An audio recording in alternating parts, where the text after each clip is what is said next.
जय हिंद प्यारे बच्चों। आज हम लोग बात करेंगे अपवर्तन के बारे में। पिछली वीडियो में साइंस की आपको प्रकाश के परावर्तन के बारे में बताया गया था और प्रकाश से प्रतिबिंब किस प्रकार से बनता है दर्पण से, उसके बारे में समझाया गया था। तो आज की इस वीडियो में हम लोग बात करेंगे अपवर्तन क्या होता है, किस प्रकार से होता है। अगर आप कक्षा 10 में बोर्ड एग्जाम की तैयारी इस बार कर रहे हैं, 2024 में पेपर आपका होने वाला है, तो अब आपके पास समय बहुत ही कम बचा हुआ है, इसलिए आपको अच्छे से तैयारी कर लेनी है। तो आइए सीखते हैं प्रकाश का अपवर्तन।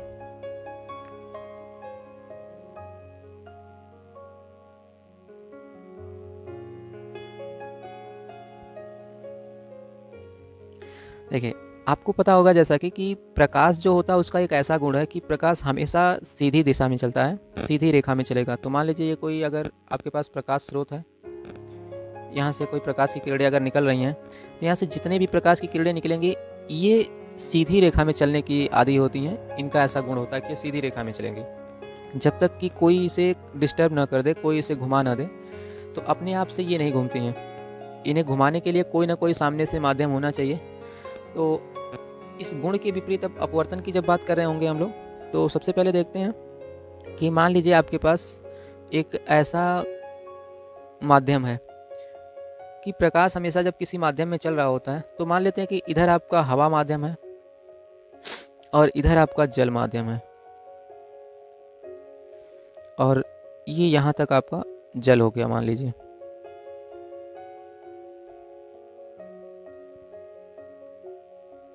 और बाहर फिर से हवा है। तो हमने क्या कर दिया, एक ऐसा माध्यम ले लिया है, इधर हवा है, बीच में जल रख दिया गया है, ये आपका जल हो जाएगा इतना में, और उसके बाद फिर से बाहर आने पे हवा हो जाएगी। तो दरअसल हो क्या रहा है कि हवा में जो माध्यम होता है इसमें कण बहुत दूर दूर होते हैं, यानी कि इसमें कण जो रहेंगे बहुत दूर दूर रहेंगे, और जल के जो कण होते हैं आपस में थोड़ा पास पास होते हैं। तो प्रकाश का ऐसा गुण होता है कि जब वो किसी एक माध्यम से, ये हवा है, पहला माध्यम था मान लीजिए, ये किसी दूसरे माध्यम में जा रहा है, जल जैसे हो गया तो ये दूसरा माध्यम हो गया आपका, और फिर हवा में आ रहा है तो ये फिर से माध्यम बदल गया, ये पहला माध्यम हो गया। तो यानी कि जब भी कोई प्रकाश की किरण इस तरीके से मान लीजिए आई, ये अभी पहले माध्यम में चल रही थी यानी हवा में चल रही है, तो जब हवा में चल रही है तब तक तो सीधे चलेगी, लेकिन जैसे ही माध्यम बदलेगी, अब हवा से जल में पहुंची, तो यहाँ पे पहुँचते ही ये क्या करती है, सीधे जाना चाहिए, इसको चलना चाहिए, इसको प्रकाश को सीधे इस दिशा में जाना चाहिए था, लेकिन ये क्या करती है, अपने माध्यम से थोड़ा सा हट जाती है, अपने रास्ते से थोड़ा सा विचलित हो जाएगी, यानी सीधे ना जा करके किसी दूसरी तरफ झुक जाएगी। तो इधर से ये थोड़ा सा मुड़ जाती है, इधर की जाने लग जाएगी, और जब तक इस माध्यम में चलेगी, यानी जल के अंदर जब तक ये चल रही होगी तब तक एकदम मान लीजिए ये सीधा जा रही है, तो सीधा चलती रहेगी। लेकिन फिर से जैसे ही माध्यम बदलेगा, यहाँ बॉर्डर पे आई, अब यहाँ देख रहे हैं जल था, अब बाहर निकल रहा है तो हवा है, तो माध्यम बदल रहा है फिर से, तो इसको सीधा चलना चाहिए था भाई, लेकिन अब की बार फिर से ये क्या करेगी, थोड़ा सा यहाँ से हट जाएगी, तो इधर की जाने लग गई। यानी जब भी माध्यम बदलेगा तो प्रकाश की किरण अपनी दिशा से थोड़ा सा विचलित हो जाएगी। तो इसी गुण को हम लोग बोलते हैं प्रकाश का अपवर्तन। अपवर्तन मतलब क्या आ जाएगा कि जब कोई भी प्रकाश की किरण सीधे चल रही होती है, लेकिन जैसे ही माध्यम बदलेगा तो माध्यम बदलने पर वो अपनी दिशा से थोड़ा सा विचलित हो जाती है, भटक जाती है, और इसी विचलन को ही हम लोग बोलते हैं प्रकाश का अपवर्तन। अब ये जो हवा था, इसमें देख रहे हैं कि प्रकाश के कण बहुत दूर दूर हैं, तो इसे बोलेंगे ये विरल माध्यम है, विरल माध्यम। और ये जल था, इसमें कण चूंकि पास पास हैं, तो इसकी अपेक्षा इसके कण थोड़ा पास होते हैं, तो इसको बोलेंगे सघन माध्यम।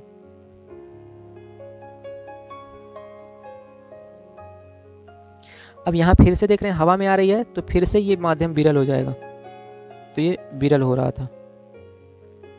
अब समझिए आप, जहाँ पे प्रकाश आपतित होता है इन दोनों बिंदुओं के बीच पे, इस बॉर्डर लाइन पे, यहाँ इस बिंदु को हम लोग बोलेंगे आपतन बिंदु, और इसी आपतन बिंदु पर अगर एक अभिलंब खींच दिया जाए, तो अभिलंब कुछ इस तरीके से, और उसी तरीके से यहाँ पे भी एक अभिलंब अगर खींच दिया जाए, तो अब आप समझिए, देखिए क्या हो रहा है। यहाँ प्रकाश जो था ऊपर माध्यम विरल था, यहाँ सघन है, तो जब विरल से सघन में जा रहा है तो देखिए क्या था, सीधे जाना चाहिए था, लेकिन प्रकाश थोड़ा ये अभिलंब के नज़दीक आ गया है, सीधे ना जा करके अभिलंब से थोड़ा नज़दीक आ रहा है। और यहाँ पे देखें तो जब ये सघन से विरल में जा रहा है, सघन से विरल माध्यम में जा रहा है ये, तब क्या होता है कि प्रकाश सीधे ना जा करके, यहाँ सीधे जाना चाहिए था लेकिन ये अभिलंब से थोड़ा दूर हट जा रहा है, तो यहाँ दूर हट रहा है। तो आपको ये भी याद करना है कि जब प्रकाश विरल से सघन माध्यम में जाएगा तो अभिलंब की ओर झुक जाएगा, और जब वो माध्यम अगर सघन से विरल में जाएगा तो अभिलंब से दूर हट जाएगा। तो ये आपका अपवर्तन की घटना में ऐसा होता है। अब परिभाषा में आप ऐसे जान लीजिए कि जब कोई प्रकाश की किरण किसी एक माध्यम से दूसरे माध्यम में जाएगी तो अपने मार्ग से विचलित हो जाती है, इस घटना को हम लोग अपवर्तन कहते हैं। दूसरा चीज़ आपको ये भी ध्यान में रखना है, जब कोई विरल माध्यम से सघन माध्यम में जाएगा प्रकाश तो अभिलंब से की ओर झुक जाएगा, और अगर वही प्रकाश सघन माध्यम से विरल में जाएगा तो अभिलंब से दूर हट जाता है। ये तो हो गई भाई आपके प्रकाश के अपवर्तन की घटना। अब समझते हैं कि अपवर्तन के दो नियम होते हैं। जैसे आपने परावर्तन में दो नियम पढ़ के रखा होगा, सेम उसी से मिलता जुलता एकदम नियम है। पहला नियम पर बात करते हैं कि ये जो किरणें थी इनके नाम देख लीजिए। दरअसल ये आने वाली किरण थी तो इसका नाम हो जाता है आपतित किरण। आपतित किरण। ये दूसरी जो बाहर निकल रही है प्रकाश की किरण, इसको बोलेंगे अपवर्तित किरण।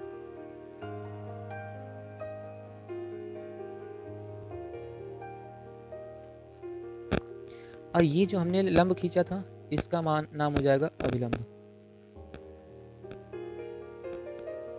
अभिलंब, इसको यन से दिखा देते हैं। तो आपके पास तीन चीजें हो गई, आपतित किरण है, अपवर्तित किरण है और अभिलंब है। और अभिलंब हमेशा आपतन बिंदु पर खींचा जाता है। तो पहला नियम वही था आपका जो परावर्तन में था, बस वहाँ पे परावर्तित किरण होती थी, इस बार अपवर्तित किरण हो जाएगी। तो देखिए पहला नियम कहता है कि आपतित किरण, दूसरा अपवर्तित किरण,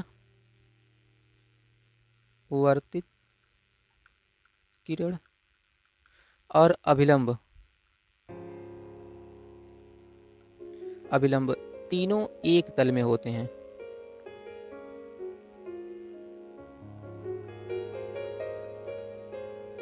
ये हमेशा तीनों ही जो रहेंगे ये एक ही तल में होते हैं या एक समान तल में होते हैं। तो ये पहला आपका नियम था। अब दूसरा नियम देखिए क्या कहता है। अब यहाँ जो कोण बन रहा था, दरअसल आपतित किरण और अभिलंब के बीच जो कोण बनता है इसको आपतन कोण बोलते हैं, और अपवर्तित किरण और अभिलंब के बीच जो कोण बनता है उसको अपवर्तन कोण बोलते हैं आर। तो आपतित किरण आई और यहाँ अपवर्तित किरण जो था वो अपवर्तन कोण था वो आर था। यहाँ पे आपको क्या करना है, इस कोण की ज्या ले लेना है, यानी आपतन कोण की ज्या यानी साइन। तो आपतन कोण तो भाई आपका आई था, इसका साइन ले लेंगे, और जो अपवर्तन कोण है उस अपवर्तन कोण आर था उसका भी साइन ले लेंगे। तो इसी को बोलते हैं आपतन कोण की ज्या तथा अपवर्तन कोण की ज्या का अनुपात भाग दिया गया है तो अनुपात हो गया। इनका अनुपात हमेशा नियतांक होता है, ये नियतांक रहेगा, और इस नियतांक को हम लोग यन से प्रदर्शित करते हैं, इसे अपवर्तनांक कहा जाता है।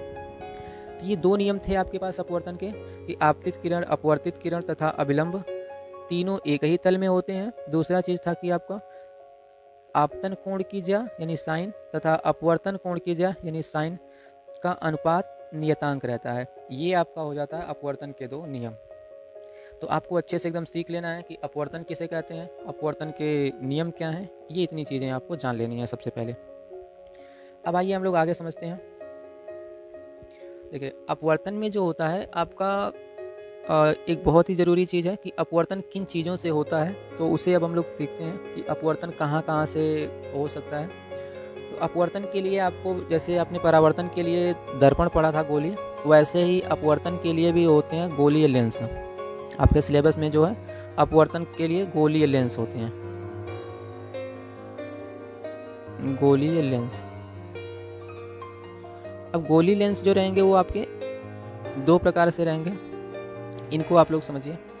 गोलीय लेंस एक होता है उत्तल लेंस, कक्षा 10 के हिसाब से अगर आप चल रहे होंगे तो उत्तल लेंस होता है एक, और एक होता है अवतल लेंस। दो प्रकार के गोलीय लेंस आपको पढ़ना है अपने सिलेबस के हिसाब से क्लास 10 के। तो सबसे पहले आप समझिए कि गोलीय लेंस क्या होता है। अब देखिए ये आपका एक प्रकार का उत्तल लेंस हो गया,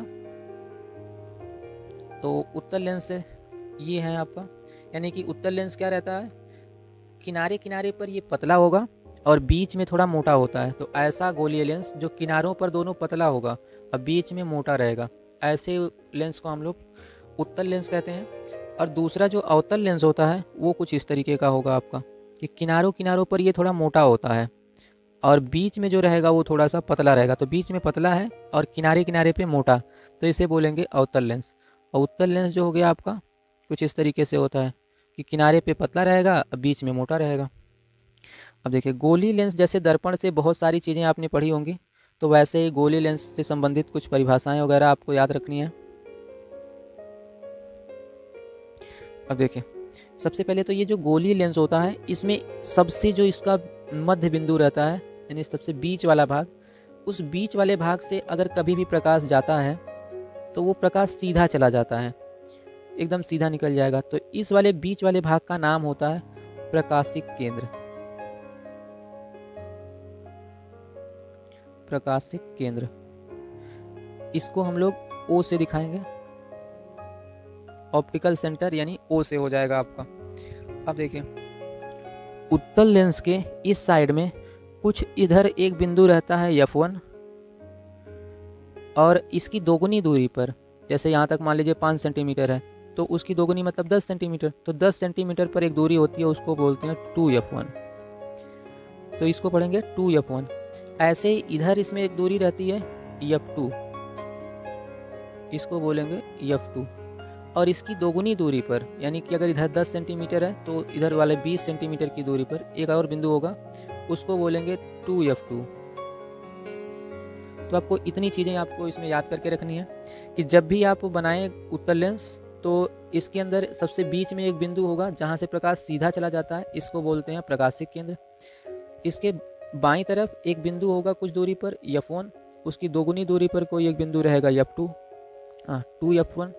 और दाहिनी तरफ इसमें रहता है F2 और उसके दुगनी दूरी पर रहता है 2F2। अब आप समझिए कि ये F1 F2 क्या है, इनको समझते हैं हम लोग थोड़ा सा। तो F1 F2 को समझने के लिए आपको क्या करना है कि जो इसके लिए प्रकाश की किरणों के बारे में थोड़ा जानकारी चाहिए होती है। ये आपका मुख्य अक्ष हो गया।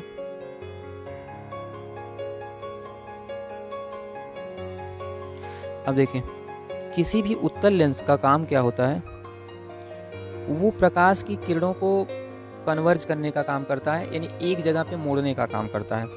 तो इसका काम ये रहेगा कि F1, ये जो लाइन खींची गई है प्रकाशिक केंद्र से समांतर लाइन जा रही है, इस लाइन को बोलते हैं हम लोग मुख्य अक्ष। तो ये मुख्य अक्ष आपका हो गया।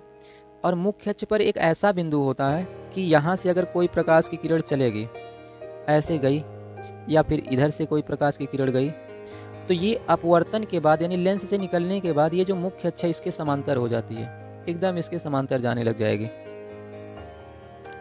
इधर से जाने लग गई। तो जब कभी ऐसा हो जाएगा कि मुख्य अक्ष पर कोई ऐसा बिंदु जहां से प्रकाश की किरणें चलें, लेकिन अपवर्तन के बाद लेंस से वो समांतर हो जाए मुख्य अक्ष के, तब इसी बिंदु का नाम हो जाता है F1, और इसी को बोलते हैं मुख्य फोकस इसका। तो इसका फोकस है ये F1। यहाँ से चलने वाली प्रकाश की किरणें हो जाएंगी मुख्य अक्ष के समांतर। दूसरा चीज़, आपको जो ये F2 दिया हुआ था, इसका क्या मतलब है, इसको भी आप थोड़ा समझ लें।